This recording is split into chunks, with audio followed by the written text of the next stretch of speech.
Well, the first now in a special series on former servicemen and women who are being helped to recover from the traumas of war.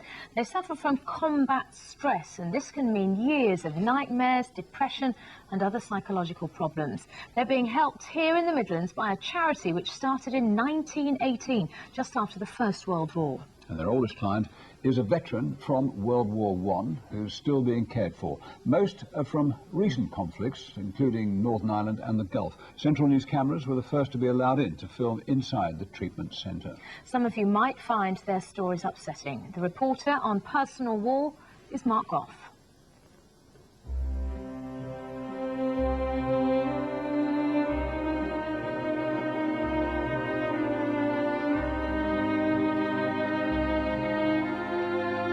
I have flashbacks during the day where I'll be checking for snipers. Really, I'm still fighting the Gulf War, to be honest with you, daily.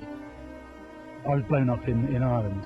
I was a platoon commander in Ireland in the late 80s. Well, it's like dying, and that's quite a challenge to live with. One girl, the older girl, identified me as having, she said, "It was you that shot my father." The battles may be over, but these men are fighting a personal war with themselves. This is Audley Court in Newport in Shropshire. It used to be the Workhouse Infirmary. Now it's run by a charity called Combat Stress, helping servicemen and women who've been traumatised by war. Brian Roy served in Northern Ireland in the 70s and before that in the 60s in Aden in the Middle East. What he saw and what he did has stayed with him for almost 40 years, and he remembers it every day. Our job at that time, after the Six-Day War, was to observe and report the reactions of the Arabs towards the Jews. And as the day rolled on, what was happening was the Arabs were actually dragging the Jews from their homes and burning them alive in the streets. And we were watching this happen. And at that time, I felt this was obviously wrong for anybody to be doing that sort of thing. And to sit and watch, observe and report back was more than I could handle after a while, after about 2 or 3 hours of it. Wrongly or rightly, and obviously I guess in military terms it was wrong, we were unusually issued with a machine gun because we were in a static position. And I took the decision to lay some firepower down. My intention was not to kill anybody, it was simply to stop the Arabs from burning the Jews, or to stop this whole thing from going on. And so I fed a belt of ammunition into the machine gun and let loose.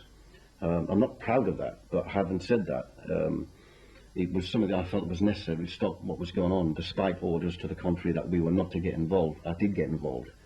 It wasn't until I got back from Aden, some weeks after, that I began to have nightmares, and uncontrollable nightmares. Despite the mental anguish, Brian continued to serve and was posted to Northern Ireland. In the early 70s, he shot 3 IRA snipers during a gun battle. I was asked then to go back to the scene and identify the bodies or find the bodies. And when I got there, the bodies weren't there. But we followed the blood trail to a house and formulated a plan to get in that house. And I went upstairs, having broken down the door and this, that and the other. And there was nobody up there. But when I came downstairs, my platoon corporals were having a bit of a heated argument with 2 young girls. And they'd be about 13 and 14 years of age.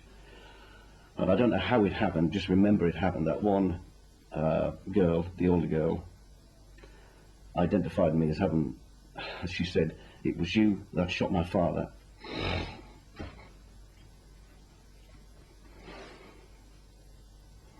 And her 2 uncles. What I wasn't expecting to meet the victims of that incident. It wasn't until I got back to England about probably a month or so later that I began to feel very strange, and I didn't really know what the problem was. I hadn't got a clue what was wrong with me. But I remember thinking, it's a bit like Aden, this, you know, it's a bit in your face, and, you know, it's about people getting shot and seeing them physically and dealing with it and feeling bad about it. Brian left the army, but the trauma never left him. He was staying with a friend, Terry, at his farm in Yorkshire one night, and it all came back. During the early hours of the morning, Terry came down because I'd been shouting and yelling. And he knew there was a problem of some sort, obviously, and I explained to him briefly what had happened, and his recollection was that I had been said he shouldn't have a killer in the house and that I would just have to leave. Ryan eventually contacted Combat Stress. Here, clients spend up to 6 weeks a year receiving support and psychiatric help. But it's talking which helps most, talking with others who have gone through the same ordeal. Tomorrow, how a walk in the hills can help with a former captain who was blown up in Northern Ireland and a veteran of the First Gulf War. Mark Goff in Shropshire for Central News.